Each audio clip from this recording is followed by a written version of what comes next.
Hello, everyone, and welcome to this presentation from ExOne about some of our most exciting products that we're going to be rolling out over the next year, our NanoFuse line of particulate binders.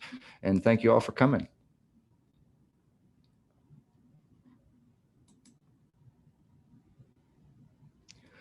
So today we're going to talk about a couple things. We're going to start with just a basic overview of binder jetting, just to make sure we're all on the same page. And we're going to talk a little bit about what some of those drivers were that made us look at nanoparticle infused binders.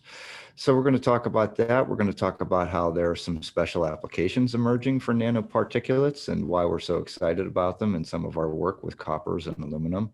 And we're going to end with discussing a little bit about how our new InnoventPro is going to be specifically tuned and optimized for these binders. And of course, at the end, we'll have a little Q&A period. So briefly, the ExOne company has its roots back in a little firm called Extrude Hone, started in 1995 as a small division there. But over the last 20 plus years, we've expanded into a global publicly traded company. We have major offices across the US, Europe, and Asia, as well as sales representatives in almost every country. And we have a variety of machines and services that we provide. We have a captive shop for doing extremely high value parts or emerging technologies. And we serve a variety of markets from automotive, aerospace, defense, medical, you name it. These are metal parts and they're usable almost everywhere. And we've experienced a lot of growth in the last 3 years. We're averaging 17% revenue growth per year. And we're now seeing our customers and even our own operations transitioning from R&D and special applications to full-on production. So just a little overview of the 3D printing binder jet process. I mean, just like every other process, there's a file and a machine setup required. But what makes our process a little bit different, it's a powder bed process. And so we spread a layer of powder, and then we use an inkjet industrial printer to print an image, basically in glue, of the cross section that's required for that layer. The layer is printed quickly. We do a little heating operation, and then we recoat another layer of powder on top. And that process just repeats and repeats and repeats throughout the build. Powder gets spread, an image gets generated and printed. There's a little bit of heat applied, and then it all just repeats. We do this in a variety of materials we'll talk about later, but we do sand molds and sand castings, which is a very quick process. You depowder and you're ready to pour. We have a new line of sand-based tooling for both washout applications in composites and other just general tooling for composites. And then, of course, what we're going to be talking about mostly today is our work in metals, where it's a printing process followed by cure and depowder, and then we do a debinding and sintering step. But so why nanoparticles and how they improve the performance of binder jet technology? So, you know, powders are by their nature porous, and all of that space in there can be anywhere from 40 to 50% of the powder bed. And one of the challenges in binder jet is to try and get your green density high enough so that when you get to the sintering step, you have lower distortion, less shrinkage, and just overall better materials properties. And so that's what we say these nanoparticle binders can do. We're going to talk later about how you can measurably see the way they increase your green strengthening and how they help kickstart sintering. There's really small particles sinter at a much lower temperature, so you can do some pretty interesting things there.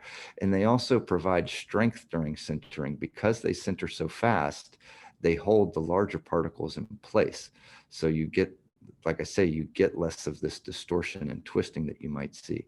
And it also improves your resolution and your surface finish because, again, you're filling in those gaps and smoothing things out a little bit. And what's most exciting, though, is that these nanoparticles can also be used to change microstructures and materials properties. You can have a skeleton of one material and nanoparticles of a different material. You can have functional additives for adding different material properties right where you need them. And all these reasons are why we started going down this path. But of course, for this to work, you have to understand your powder. And as I say, when we first started, we were using mostly larger particles, 60, 30 micron kind of sizes. D50 is a number that you'll hear us toss around a lot. It just basically means that half the particles are above that size and half are below. And as you move down in these D50s, the way that your binder and your spreading mechanism and your powder recoater all have to work together really becomes a much more complicated thing than it does with the free-flowing powders. And so understanding all of these relationships is key to making these binders work. And another part of it is how you handle the powder itself. We've talked a lot in the last year or two about our new AAACT recoating system that we've developed and is now available on all of our platforms. And with this system, the ultrasonic hopper for dispensing, there's a spreading roller for distributing the powder across the bed, and then a final compacting roller that makes sure that each layer is compressed to the exact right density that we want. This system is a key enabler to the high density powder bed where nanoparticles really become effective.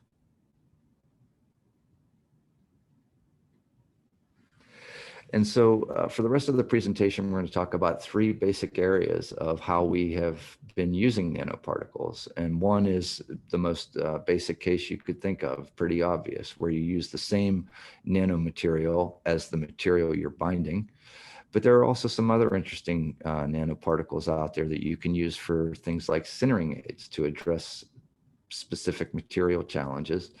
And as I hinted at before, you can use these nanoparticles to impart a wide variety of useful benefits to your parts as you're making them. I'm going to talk a little bit first about a case of using the same material and the same particle. This is from a good friend of ours at Virginia Tech.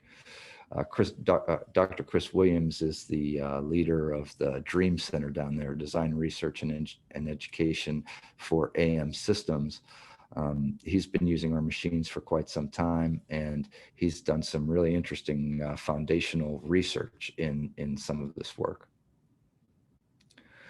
But I did just want to highlight real quick something that he had mentioned in a presentation, that it really is a big part of this is that recoater, that before being able to handle these super, super fine parts, getting any kind of high density was always a challenge. But since we've switched to the ACT system, we can now handle those fine particles and get better densities than you ever could with the large particles. But what's really great about these nanoparticle inks is that they can also function as their own binder. So as I said before, nanoparticles sinter at a much lower temperature than a typical particle. So what Chris has been able to demonstrate is that you can formulate a binder that doesn't actually have any polymer content to it, no actual glue, and instead use just the solvent dispersant with the nanoparticles and actually sinter those in the bed to give you better green strength. And you can kind of see here that they sinter, they form necks right around the unions of the particles, and the rest of the bed remains unsintered, and you can pull out your green part. And this is just kind of an example of how he had started by just mixing the copper nanoparticles into our standard binder, but was not able to achieve the same types of green strengths and final densities that he was able to using just nanoparticles. And so if you look here in the picture on the left, the black regions in between the particles, that kind of shows you where the polymer would sit, collect at the necks, and glue the particles together. But this picture on the right, this is actually showing you how those are all nanoparticles that have all agglomerated right at the neck and started to form those intermolecular bonds that actually makes the part green and handleable with no polymer added. And it gives you, and you're going to see in the next slide how it gives better green strength, better centered density. less distortion, and improved purity in your parts. And it makes sense. You can see here that with just using his nano suspensions, he was able to more than double the grain strength of a typical part. You can see on the right that those nanoparticles lead to a finer grain growth, giving you better, higher tensile strength and some other improved properties. And when you look at the impact on integrity in the furnace process and purity of the parts, you can see in this picture on the left of the part that's cracked and broken that was only glued together. But the part on the right that was actually printed with these nano suspensions, it slumped, but it didn't crack and break. And we think that that's a really big indicator about how we're going to be able to use these nanoparticles to better stabilize sintering operations in general. And then finally, I'll just note on the bottom left how you can see plainly that with no polymer content, there's simply a lot less carbon and a lot purer part. And so, you know, as I say, Chris's work, Dr. Williams' work, basically panned out most of the things that everything we were looking for. We got better grain density, better grain strength, better density at center, reduced grain sizes, better tensile properties, less distortion, and improved purity. Those are all the benefits that come directly from using NanoFuse. But we also do some pretty interesting work here at ExOne, and we have our own research. And I want to talk a little bit about some of the other types of particles that we're using now for augmenting some of our sintering steps. So in this case, instead of just printing nanoparticles of what the material is, we're actually trying to print additives where there's a sintering aid that's infused in the binder instead of just a nanoparticle of the substrate. This gets printed into the parts. And of course, as these cure, these nanoparticles collect at the necks and they provide some sintering aid right where we need it to be. That is at the interface of two particles that we are trying to densify.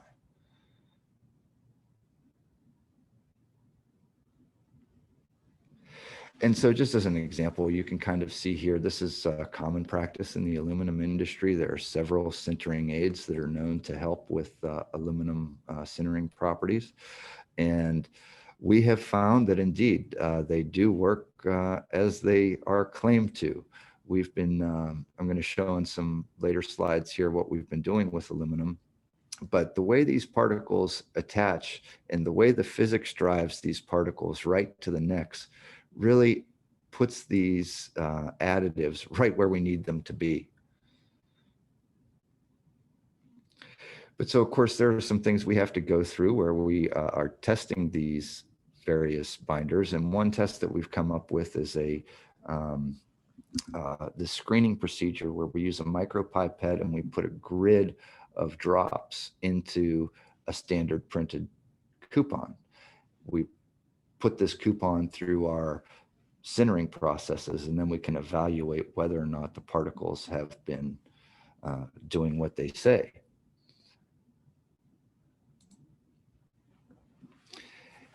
But one thing that we've found in that is that, you know, the stability of your formula is really crucial.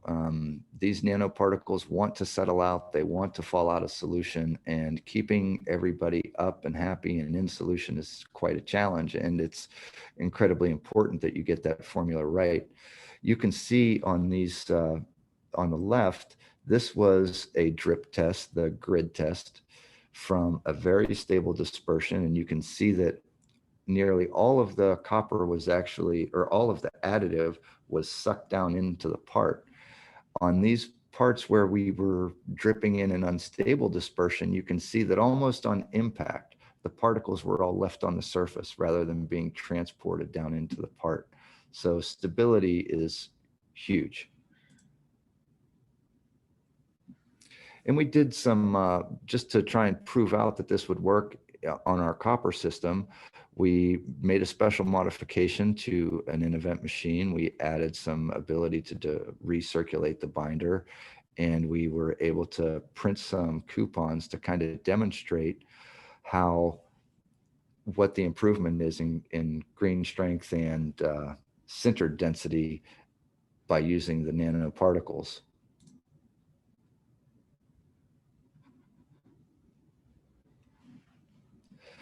And you can see here on the graph, like kind of makes it plain. One thing I know that the scientists would like me to point out is that this particular furnace he was using had a little bit of a bad spot in it that we didn't know about while we were running the samples. And so you can see there's quite a variation from the back of the furnace to the front. But in those cases with the better part of the furnace, you can see a 3 to 4% increase in density just from using these nanoparticles. And this is the kind of data that makes us really excited around here. And so finally, I'm just going to talk a little bit about how we're going to be optimizing our binder jetting platforms for NanoFuse. So one key aspect to ExOne's technology is that we use all piezo-based industrial inkjet printheads. A big advantage to piezo is formulation freedom. And when you're formulating with these NanoFuse binders, you find that solvents are important, the carrier is important, polarity is important, and having a technology like piezo that lets you formulate, sure, in water, but it lets you formulate in organic solvents, it lets you formulate with all kinds of additives that you simply can't run through a thermal inkjet printhead. If for no other reason than in thermals, you're largely limited to about a 85 to 90% water content in your binder, and that just doesn't leave much space for particulate.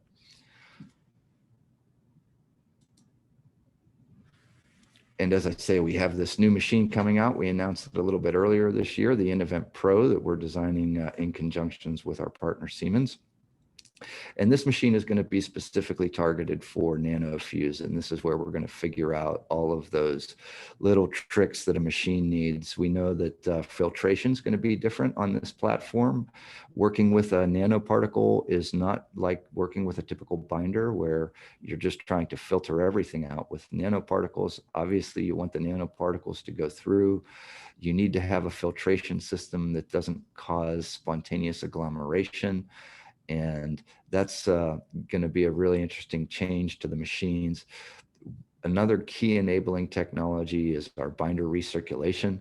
With our latest Fuji Dymatics printheads, we now have the ability to circulate binders through the heads. So you don't have things like settling or drying out in the nozzle that you might see with a typical one-way type fluid delivery. And we're going to be adding to this platform some on-machine binder health monitoring. So monitoring things like viscosity in line, monitoring the solids to make sure that we aren't losing nanoparticles, monitoring the size of the particles to make sure that they aren't reagglomerating. Those will all be part and parcel to this new platform. And that's going to be available next year, Q4 2021. But so I'm just going to close with a couple of statements about where we think the future is going and what we think the future is for these particulate inks. So if you think about the history of metal 3D printing, at least the way that we've experienced it, we've seen a lot of growth over the years, and we've seen it come to a point of maturity where we're now able to make a great variety of parts and a great variety of materials, but there's still that something missing. And we really think that NanoFuse and these nanoparticle infused binders are going to be the next thing that really sets that growth curve off again. And binder jetting, as we've been saying for a while, it's a great way to have a good sustainable supply chain, not just from our Make Metal Green campaign, which, obviously this is a very green way, very low waste. But it's also, it de-risks your supply chain because now we can manufacture all of these complex parts nearly anywhere in the world. They can be specially created, but you can do special runs. And you won't need any of your old hard tooling or any of the other things that held you back before in terms of flexibility with your supply chain. And okay, that concludes this presentation. I want to thank you all for coming. You can connect with us either through this platform or visit us on our FormnextConnect. And you can reach out. My email's at the bottom. You can always reach out to me directly at Dan.Brunermer@ExOne.com. And with that, if there are any questions, thank you.